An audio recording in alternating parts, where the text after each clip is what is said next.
mix of people who attend and participate in this program come from a number of markets, a number of industry sectors, including a lot of other banks and financial institutions.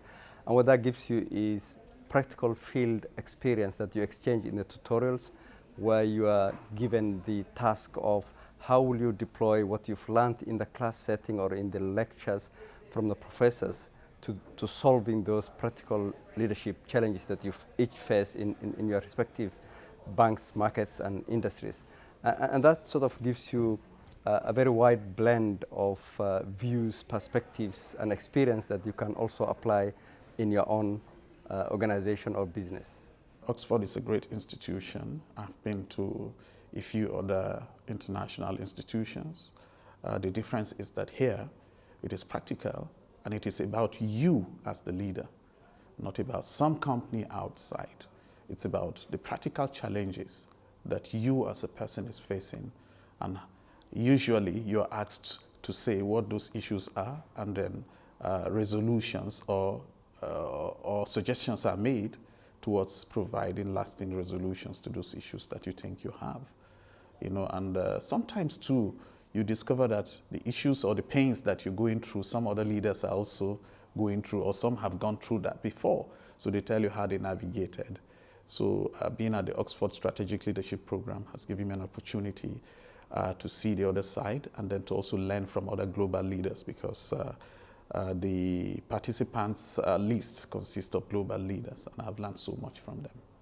I did a lot of research, and the leading universities that offer leadership programs, and the Oxford Strategic Leadership Program came up quite top in meeting both my requirements to do a short course, but nevertheless rich in dimensions, and therefore it was essentially an output of my research over the program content and the duration of which it's delivered by a top-notch university. Folks that our board of directors and our senior executive team, I'll definitely share that this is absolutely worthwhile, and anyone who hasn't been here should come.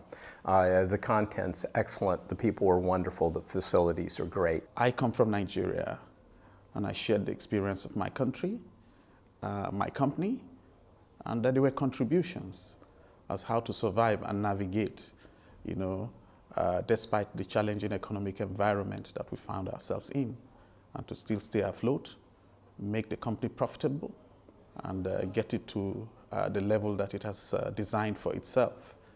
So members of the group helped in sharing personal experiences, and then that also has given me greater insight into how to go back and be a better leader. Well, I think the major benefit that I've received is the global consistency that exists among the different cultures on what we're wrestling with as leaders and managers in our organization.